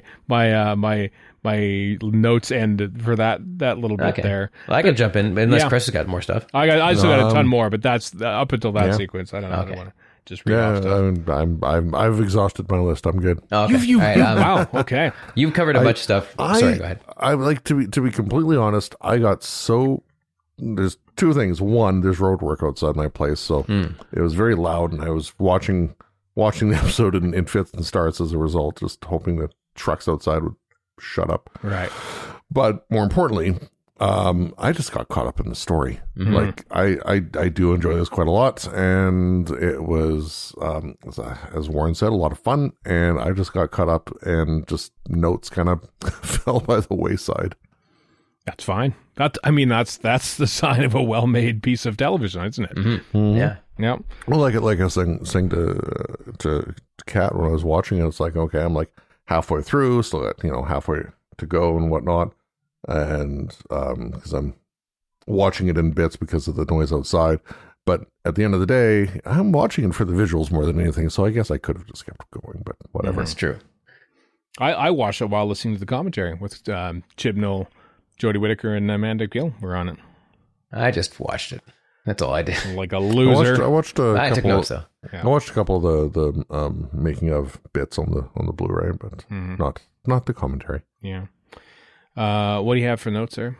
So you've covered a bunch. I still have a bunch left, but I know. I don't want a few left too. Yeah. But of the opening shot, besides the ladder, which we all noticed, I loved the planet when the initial shot where you go down to the planet, then that thing flies by, like Chris said, the lights, and then loops around. Only then do you understand that it's a train. I just thought it was a really well put together CG shot. I don't know if. Mm-hmm. My thought on that was, why is the train going up and down and all around? Well, that's true. Okay, yeah, that's a good point. Fine. It's space. There's no air resistance. You're not going to necessarily have motion sick passengers, but I didn't care for it so much. It was an opening shot. The way, because if you compare that to like Mummy on the Orient Express, which had a space train, that was a lot more just going in a quote unquote straight line, if you can call that in 3 dimensions. Anyway, a good sensible space train. Not one of these highfalutin, curvy space trains. Anyway, the other thing was when they're on the train and those Cybermen are getting kind of picked off and flying off into space. I thought that was really cool, just watching them fly past our main characters who then interact with each other, as opposed to just a shot of them flying away. I just thought that was quite well done.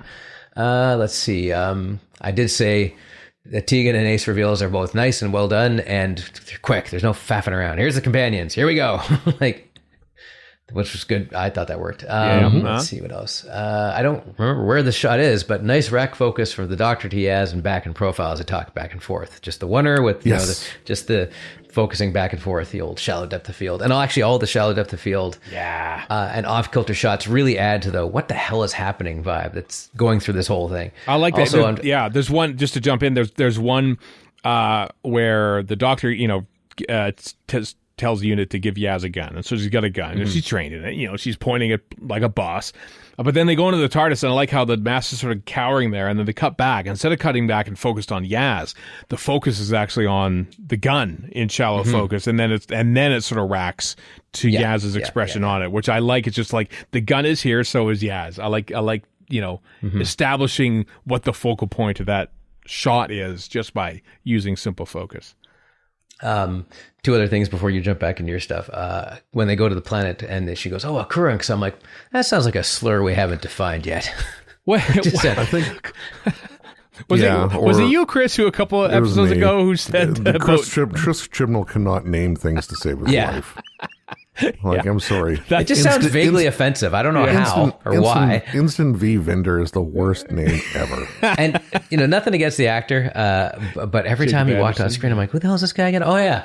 Even though we've seen him in the previous ones. We've seen him, but I just can't think of his name because, there's a bunch of words in his name, and I don't know which one we used for a short version of it. Yeah. No, if there's one major shortcoming with Chibnall's writing is that he cannot come up with names to save his life. Just like RTD can't come up with ending. Zing. Anyway, so as they're walking into unit, I just noticed, well, this is a lot more normal looking unit. It's not, despite having Ace having your, costume in a panel somewhere and all the other silly stuff around, it just looks like a normal office building and not this is a television office building that you get in the RTD era, and there's no Blinks popping up and going, hello, hey ho, I'm the Blinks. So I just kind of liked the mundanity of it. Okay. Right. It felt like a more believable thing, didn't it? Yeah. Yes. Yeah. Yeah. To be fair, as Kate Stewart says, I just signed the lease on this. It's something that was there, and unlike Unit Tower, which shows up, the next stories, is completely new and bespoke. It's fun just to make a point about Unit HQ because it shows up in the thing I wanted to mention. I was I love Dieneg's work in the Whittaker era. I love how there's a couple shots.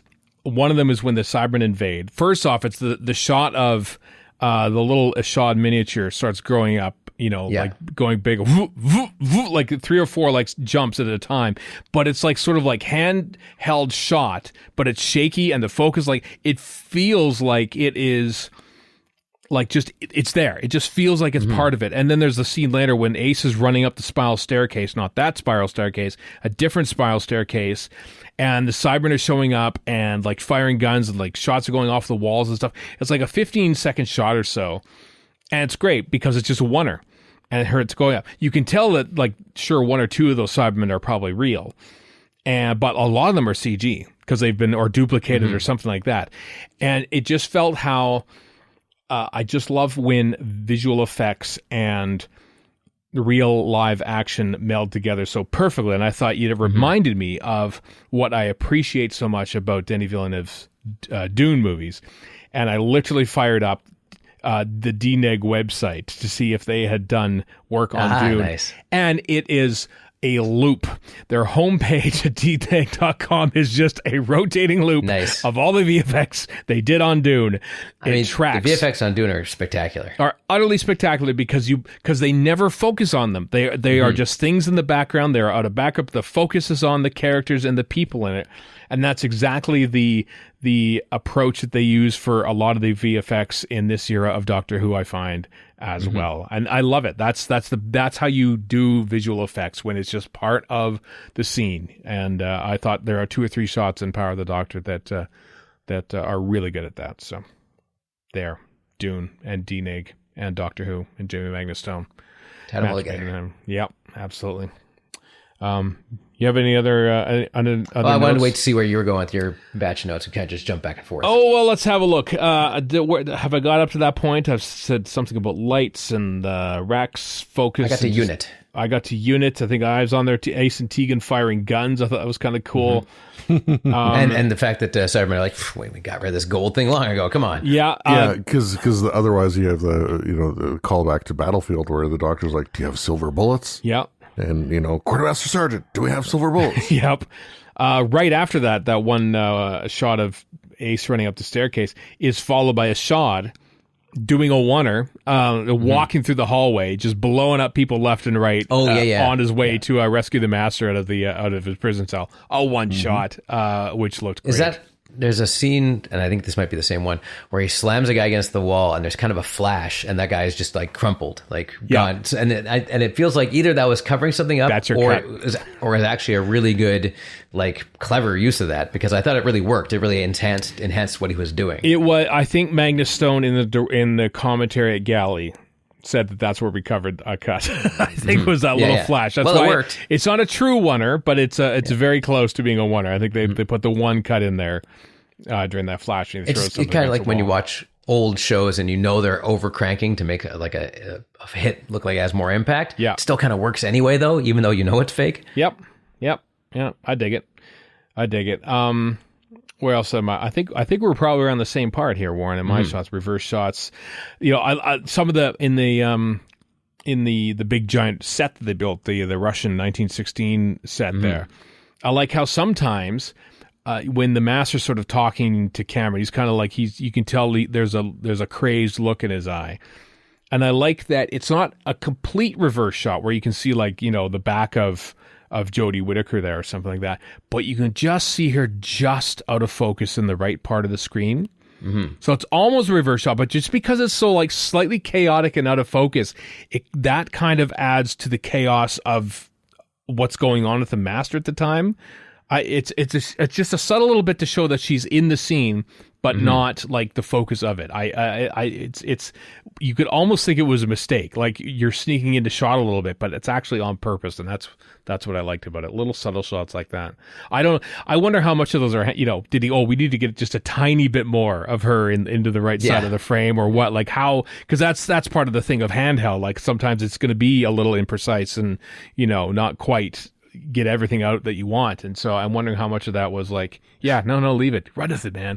Explore the space, that sort of thing. I don't know, but it impressed me. So I got up to the bit where Bradley Walsh flirts with Sophie Aldred, being born 2 years apart. And then I'll say this. It was never clear to me when Tegan slides down the elevator shaft what she was doing. At the first time I saw it, I thought she fell. But so did I, actually. Because it happened so quickly that we don't really see her like grab onto things or like slide down a thing. I thought it was kind of unclear, but I don't know if you two saw that scene or know what I'm talking about to think that. I kind of do, yeah. Why she did it? Well, she had to get from the top to the basement. I know why she did it afterwards, but I just don't think it was apparent what she was doing, I think. I thought I never had any issue with that personally. Well, I was always kind of slightly confused. Well, the pacing and energy kind of of go, I'm not thinking about that right now. She's going down the elevator shaft to get to the basement to do the basement stuff she has to do. Yeah, but the Cybermen, because like even the Patrick Kane, when he does the whole, Patrick Kane, when he does the... Patrick Kane is a forward for the Detroit Red Wings. Patrick O'Kane is the... yeah. Anywho, when he says... When he's like, what was it, human within the walls or something like that. Yeah. It's a good creepy way to put it. Yeah, like that was a nice little thing. Is they're walking Kate Stewart to the conversion thing, and he just kind of stops, pauses, listens, and if it wasn't for that discovery, Tegan wouldn't have had to do the. I know what she was trying to do. I'm just saying I couldn't quite tell what she was doing to get down there. Like she didn't really like grab onto the side. It just looked like she fell, like like she was falling. I didn't really get the impression that she was grabbing onto something and sliding down, because we just sort of saw the shot of her like maybe reach her hands out and then she was down. And I don't know. To me it wasn't communicated as clearly as perhaps it could have been. But I mean, it's also a very, very, very minor thing, I suppose. Yeah, and it happens very, very quick. Anyway, Warren, do you have any other stuff on your list there that you might want to bring up? Let's see. What do I got here? We already covered the flash to the wall cutting thing. I said there's a lot of fan service, at least 3 times in this series of notes, because there is a lot of fan service. But I get to the next thing. I do love the pullback from 13's eye out to wherever the hell she's in. Like, I don't know. There's telephone poles in the void, but there are. Oh, yeah. But then they pan down and you see the first Doctor, aka David Bradley, and this the way they do the fan service with mixing all these Doctors together just kind of works, because she is in wherever this is, and there's a reason for them to be there and to be as old as they are, or at least you can just kind of go with it. I just thought that whole section is really well done. I'm sure this is not a goof. Maybe it is. I don't know. But in that scene, there's an overhead shot first, and you can see somebody. You can see the white-haired somebody sitting on on the rock. No, that works. I think that totally works. And then pans down, whatever, and then you eventually see that it's David Bradley. But I don't know if it's a goof that you see, if you're supposed to see Bradley before the big reveal or not. I think that's why you see the pan down, because of the leading thing. What is this mystery person with the white? Who is this crazy? And then as you pan down, the drama will go, it's the first Doctor, right? So right. If you know who that is. If you're new to the show, you're like, what the hell is this? That's true, yeah. A bunch of old morphing guys. What is this? Uh-huh. I mean, it had been 5, almost 6 years since Twice Upon a Time. So. So it had been a while. Yeah. What else have I got? Oh, the fugitive Doctor. They give her a much more plausible reason than Story in the Engine. I always like seeing her and stuff, but I'm always let down by how tenuous they make it, Yeah. Yeah, and she just struts in like a boss, which is what I like. Yeah, that part's great. Yeah, just swan's eyed. And it makes sense because, you're seeing who you want to see, and that's why they see their various Doctors. So there's an actual justification for it, but just barely. But even still, you do want the final Jodie Whittaker episode to have the fugitive Doctor in it. I like that, just speaking of actors and stuff, I think this is Gemma Redgrave's best work as Kate Stewart, because I think... Yes, she has stuff. Her scream is terrifying when she's getting like electrocuted in the chair. It's like you think she's gonna die. Yeah, she's very good at that. But I found like in the most recent era, she's basically there just to shout things about what unit can do and like this and that. Like she's just an exposition machine, and it has like a whole team of from. Her boyfriend, I can't remember his name right now, the unit guy. Ibrahim, thank you. And, Ruth Madeley's character and the Vlinks. And like, there seems to be like too many people taking the focus away from Kate.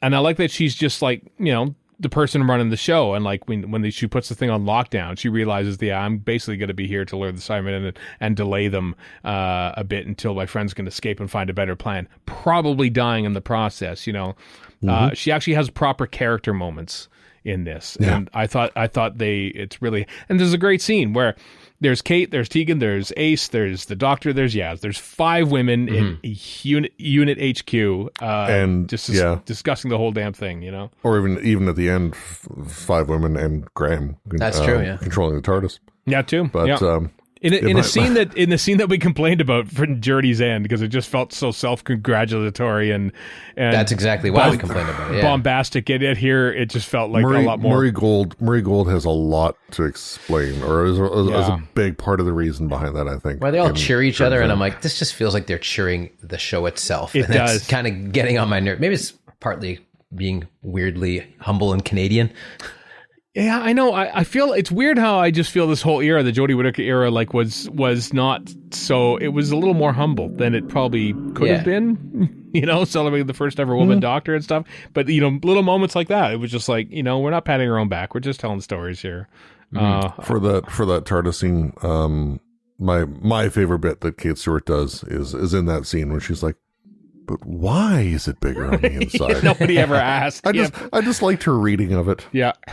And her slight, like, yo, me? Can I come in too? Oh my God. You know, like just her slight, her wordless. Right after Tegan's like, well, yes, I would like to go back in the TARDIS. Thank you very much. That was good. And you realize that Kate hasn't been in there yet after all these years, which is crazy when you think about it. Yeah. This is jumping ahead a little bit, but where 13's working on Vinder's ship or whatever it is she's doing down on that planet, on the cyber planet or whatever. I just love that she goes straight into gearhead mode. They didn't do enough of that. I just like that. I like Pertwee. She just loved to screw around with gadgets. I thought that was totally cool, and they should have done more with it. Yeah, busted out the goggles. The goggles are great. I love the goggles. Yeah, little quirks like that I took for granted at the time. But you know, watching these episodes again, I just realized how many little quirks Jodie Whittaker's Doctor had. She's pretty great. I'm up to the ice cream scene.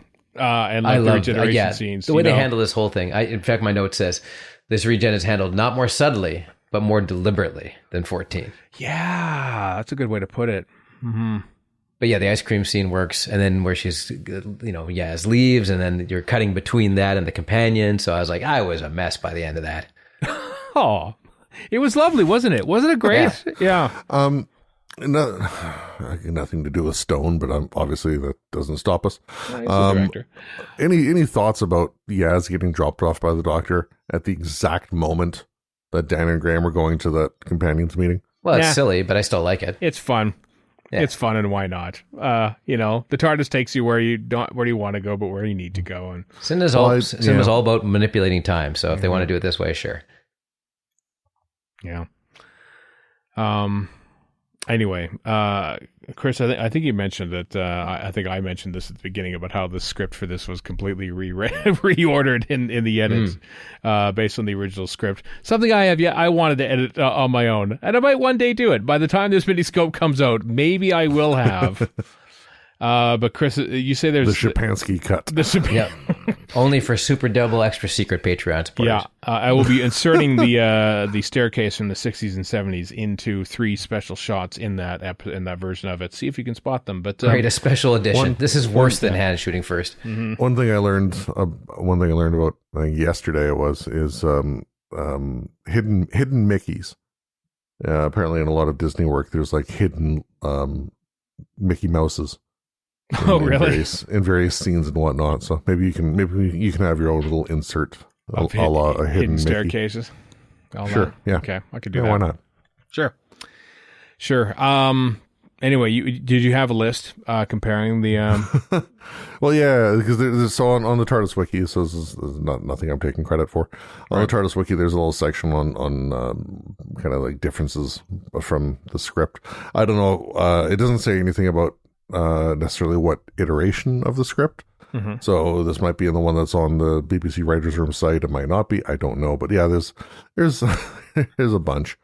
The Bullet Train pre-credit sequence has changes such as the Cybermasters entered in the wrong carriage because the train marshal deliberately shuffled the carriages around. Okay. That's kind of a fun way to, maybe screw up the Cybermen. Right. But only if they knew the Cybermen were coming. But they didn't really seem to have that foreknowledge. Also, that's VFX money they didn't have to spend. Yeah, maybe. Well, I mean, that whole pre-title sequence was intended to be the finale of the previous special, which they couldn't afford to shoot. So they basically said, well, we don't want to throw it away, so let's just pretend it's the tail end of another adventure, a la a James Bond movie. Yeah, that's how that came about. That whole thing was going to be the other, basically the previous special, but they couldn't do it, and so Eve of the Daleks is what happened. Not even the Sea Devil one, but Eve of the Daleks is the one that replaced that one. So yeah. On the train, Dan and Yaz remind the Doctor she forgot to tell them the plan. I mean, there's enough of that kind of stuff said in general anyway that I don't think that's a bad omission. When Dan's helmet gets shot, his face gets suctioned toward the rupture and his nose plugs the gap. Yes, they mentioned on the commentary, actually, with Geode and Mandip saying that they had like a prosthetic nose or something that was going to like be like stuck into his visor. They actually mentioned that in the commentary. So they obviously shot parts of that, but cut it out in the edit, I guess. Or at least prepped it, yeah. Yeah. Dan's departure speech was completely different, with the Doctor giving a response. On that note, I thought that so Dan's departure, as I've said previously, it just seems so lame as far as like the timing and positioning, whatever. But I do really like Dan and Yaz's interaction there. You know, I'll call you. Oh, I'll ghost you. Yeah. Kind of stuff. Because they'd been in traveling in the past for like 3 or 4 years, really. So they would be pretty good friends by this point. Definitely so. And I mean, Dan was also the one that, you know, kind of pulled Yaz aside, as it were, and started talking about her feelings for the Doctor and whatnot in Flux 5, I think it was. Yeah. Dan was basically Yaz's companion, essentially, you know. Kind of. For 3 years. Yeah. I mean, she didn't do it before he left, but as somebody who like controls the TARDIS and whatnot. Yeah. Also, the reason why is that by the time they actually said, you know, because the centenary was kind of like sprung on, you know, like, hey, do you want to do one more BBC centenary? Well, I'm sure Bishop was probably otherwise occupied. He was engaged. So they basically had 3 days, I think, non-consecutive days to get their John Bishop stuff in. Two of which I think were the train stuff, and then those two, you know, that scene, the one with Graham, and then the companion circle, and that was it. So that's why that Dan Lewis. Although I don't mind it. I don't mind companions leaving early in an episode. It's a unique thing, you know, and for good reason. Like, I nearly died again. Well, if you put it at the end, like, then it overshadows the Doctor. It doesn't overshadow, but it gets in the way of the Doctor regeneration, which you don't want to do. So yeah, exactly. I guess, interestingly enough, he kind of leaves for the same reasons that Tegan leaves. Yeah, that's true. Oh, yeah. Given this is Tegan's first foray back. What else we got here? During its first meeting with the Doctor, the Dalek trader revealed more of its background, such as identifying itself as an elite biological combat engineer whose mission was to devise strategies to ameliorate any Dalek defeat in battle. Its work resulting in a genetic code which was to activate and self-execute Dalek creatures in the event of a threat to Dalek supremacy in battle, causing their casings to flood with toxic radiation and detonate, fatally damaging all enemies within a broad radius. Okay, not sad to see that go. No, way more detailed than that is way too much. That's way too much. That's like Brian De Palma cutting down George Lucas's Star Wars crawl to 3 paragraphs. Yeah. I was just disappointed. This, you know, if you're going to do callbacks, which the thing is replete with, then why not make that Dalek Rusty? Come on. He's already been. Rusty's already been in the Twice Upon a Time. You don't want to do it again.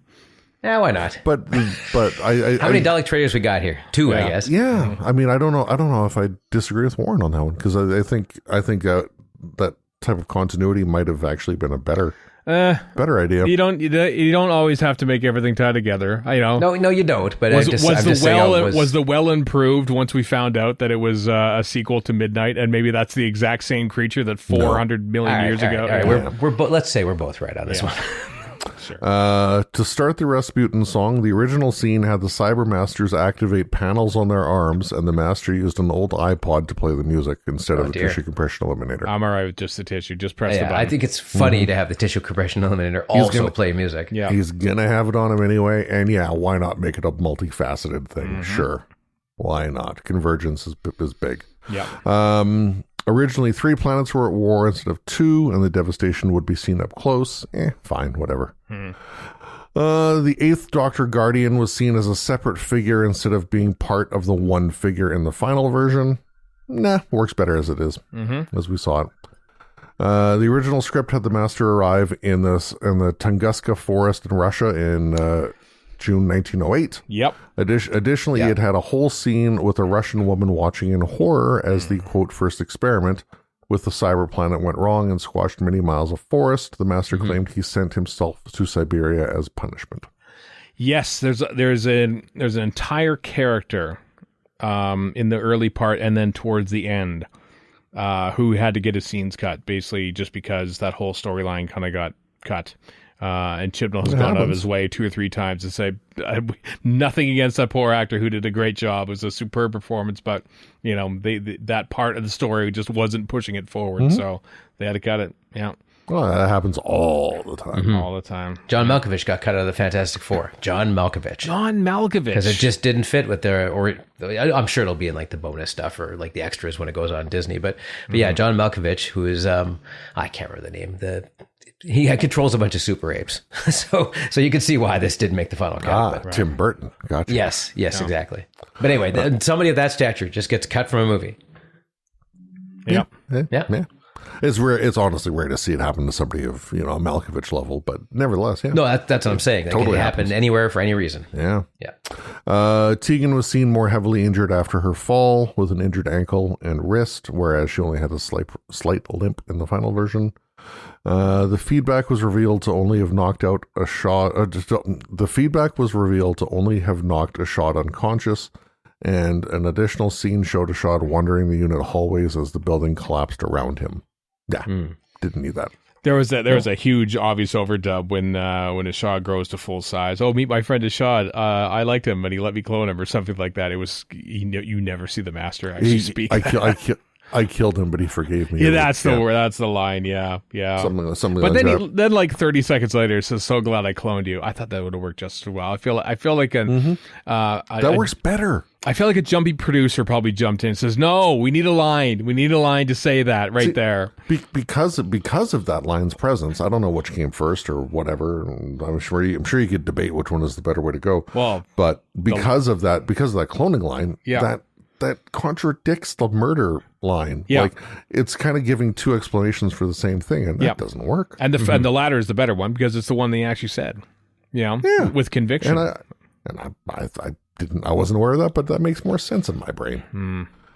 The original script had a scene set after he was returned to his old body, with the Master as Grigory Rasputin meeting with the Russian Prince Yusupov, who, in keeping with historical fact, would have Rasputin shot and put in a sack by 2 henchmen to be dumped in the river. Only the bullets were not seen hitting. So that's the guy. Okay. That was one of the guys, yeah. There we go. During the companion support group scene in the script, the laptop was suggested to be for Martha Jones, Ryan Sinclair, or somehow Jackie Tyler. It would have been kind of cool just to have one shot of them there on the screens. There was a thing I read earlier on the page about Annika Wills having been invited, but she didn't realize how brief a scene it was, and it retrospectively was happier to be tending to her garden or something like that rather than shooting that scene. So, whatever. Right. Like Elizabeth Taylor polishing her diamond in that scene in the Simpsons. Yeah. Although at least they had her for a voice. That's true. I have to fire my albeit agent. one word, but oh no, that's right. That's separate. The one word is Maggie speaking. That's different. Anyway. And that is actually Elizabeth Taylor. Yeah. Yep. The 13th Doctor's final scene in the script was originally different, with the Doctor sitting rather than standing, and her last lines being switched around, with her final words being, "I bet it's going to be brilliant," echoing back to her first words, "Oh, brilliant," in Twice Upon a Time. Yeah. I think this was way better. Yep. Yeah, it wasn't even, it was, I think one of the editors or something, like, a lower ranked worker on Doctor Who is the one who suggested we flipped around and say, "Tag, you're it," being the last line. And Jim says, absolutely. It works great. Yeah, and he won. He gives that person credit every time. Good. So, yeah. I mean, Tennant came up with the whole I recognize these teeth or whatever line. So, which of course was shot by Rachel Talalay several weeks after the fact. It was. Yeah, so I was thinking about that as I was watching. I'm like, this is completely different director. 7 months. Yeah. It was October 2021 versus May 2022. Madness. Wow. So 7 months difference. And as the fun bit of trivia goes, when Jodie Whittaker shot that scene, she was already pregnant. So she was the first and only Doctor Who actor to actually have 2 heartbeats. That's right. Wow. Due to the fact that Chris Chibnall did not know anything about the future of Doctor Who, the regeneration scene was initially left open-ended, with the last shot being the Doctor mid-regeneration. I like that they had tacked on the David Tennant bit. I think that worked better. I know. I think if we'd done this... Sorry, go ahead. No, the version that they watched for the Blu-ray commentary was that version. They didn't have the ending yet. Neither Jodie nor Mandip saw the end of that regeneration scene at the time, which is kind of cool. You were saying, Warren, sorry. Oh, I was just going to say that as you actually cut together, ending the regeneration without knowing at all what happens after Shooty just works so much better. Yeah, it does. It does. The one thing about that, though, is, okay, so as I said, it was October 2021 when Jodie's part was shot, and 7 months later in May, that Tennant's part was shot. The production schedule for the season 13 specials, with everything being shot so far ahead of broadcast, really gave them the benefit of being able to wait and tack on the 14th Doctor bit. That's true. Yeah. Whereas, yes, I realize that obviously the Shutigawa stuff was shot way in advance of broadcast as well, but there's already knowledge in place by the time his finale went out. There wasn't, no knowledge in place for his finale versus the knowledge in place of Whittaker's finale. Yeah. Well, John Nathan Turner quickly wrote a speech, which they recorded on November 23rd, 1989, about 2 weeks before broadcast, with Sylvester McCoy's voiceover about somewhere else the tea is getting cold. And Russell D. Davies instead decided, let's just have him joke regenerate into Billy Piper, and that'll keep him talking for a week and a half. Which one do you remember more fondly?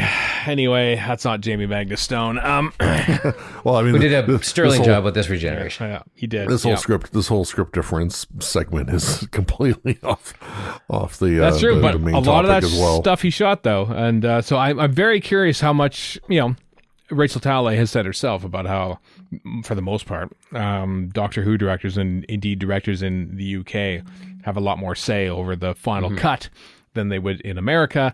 So I'd be intrigued to see how much of the edit suite, how much Jamie Magnus Stone had to do with that.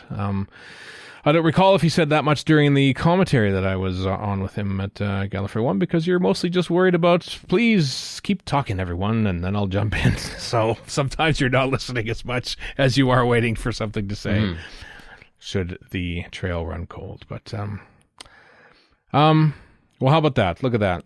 8 episodes worth of 8 long episodes worth too. Not even counting like how much cumulative time that Jamie Magnus Stone directed Doctor Who. I referred to at the beginning of this to his first interview on the Confused Adipose YouTube channel about how, what? I did a lot of Doctor Who. I think I'm okay with not doing any more Doctor Who. And you can kind of see what else could you do? Well, how could you top what he going to South Africa, shooting the Master, shooting the 100th anniversary, shooting half of a season shot during, the depths of COVID. I mean, he's basically done it all in Doctor Who in the space of like 2 years, So I would like to see him back. I think he did a great job. I hope so did I. Yeah, I hope his career goes on to be full of great stuff, because I think he's a great director. People tend to stick with an era because that's the creative team that they know. Like people, like camera units will almost always be the same 4 or 5 people, because they can trust that they're going to get what they need. And so that probably kind of goes through with the different eras of Doctor Who as well. Yep. Sure. Yeah. And I guess one nice thing about Jamie Magnus Stone as well is he's not that old of a person. So in 18 years when Doctor Who returns, maybe he'll still be interested. Pull a Graham Harper and come on back. Yeah. Yep. Exactly. Yeah. Exactly. The next producer will remember just how great that shot was in Village of the Angels. They'll think, let's get him back. Just like a young Russell T Davies and Phil Collinson buying Graham Harper a lunch to see if he can come back and do some Doctor Who based on that one shot of Cage of Vangezzani that they saw as kids. Maybe one day. Well, either that or they'll have to hire the guy buying the Shapansky cut of Power of the Doctor. That's true. I heard his rates are his rates are astronomical. And he's creatively, how do I put this, tempestuous. Yes, that's exactly it. Morally bankrupt. That too, sure. Not many people left in our Miniscope as of time of recording. We're going to probably add a couple more as the weeks and months go along here, thanks to various spin-offs that occur. But Chris, you do have the Miniscope randomizer open, I would assume and hope. I do. You didn't ask the question as such, though. I think he already answered it, though, didn't he? Well, of course we know the answer. Well, yeah. We don't care about his answer. We want our answer. I'd like him back. I would. I think to see him back. Yeah, he did great work. Yeah, Warren, you think you'd want to see Jamie Magnus Stone of course. even more? Yeah. Yeah, totally. I mean, I think his directorial style and the tone of the Whittaker era worked well together, and let's say RTD comes back for a third season. I don't know if he'd do the job. He's a good director and just do the job he was given. But this seemed to mesh together at a kind of a higher level. Yeah, I think so. And I don't think the Russell T Davies era, it's certainly the second one, kind of I don't know. I don't think they held the director to the same level. I think directors were probably given a little more free reign when it came to the Moffat era and the Chibnall era.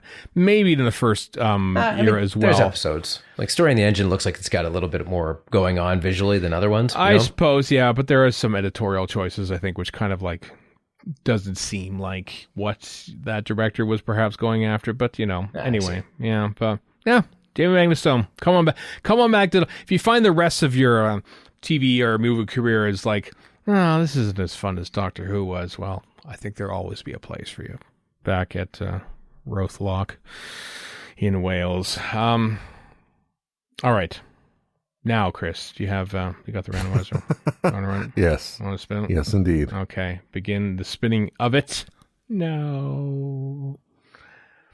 I think we did the math. Because we will be adding someone to this Miniscope later on, but his episodes haven't aired yet, and that is Dylan Holmes Williams, who we're doing some math to work in some of the spin-off material, and given that The War Between the Land and the Sea is 5 episodes, he does all 5. It's currently probably the last thing of the Disney Doctor Who era. It feels a little more important than perhaps a couple second unit stuff on Class or something like that, so he might get added later on. But yeah, not a lot to go on for the time being on the Miniscopes, but and one less as of right now. Chris, stop. Nick Hurren. Nick Hurren. Well. Speaking of directors of big Girl Who things. Waited, God Complex, And? Asylum of the Daleks, Angels Take Manhattan, and Day of the Doctor, baby. My God. Oh, yeah. Look at that. 5 I'd actually forgotten about those first 4. I know he directed a couple of them in there, but Day of the Doctor. So from the BBC Centenary episode to the 50th anniversary of Doctor Who. And the high water mark of the new series, as far as I'm concerned. Yep. Gosh. Wow. There are some great stuff from Nick Hurren, and one that will vex Chris mightily. It will annoy him so much. Which one's that? When he remembers something that Nick Hurren did during one of his episodes. But we'll get into that when we do the Miniscope for Nick Hurren. That's a cliffhanger, everyone. So there we are. Director Nick Hurren on the next Miniscope here on Radio Free Skaro. In the meantime and in between time, I'm Stephen in Edmonton. Warren in Vancouver. And Chris in Edmonton. So long for now.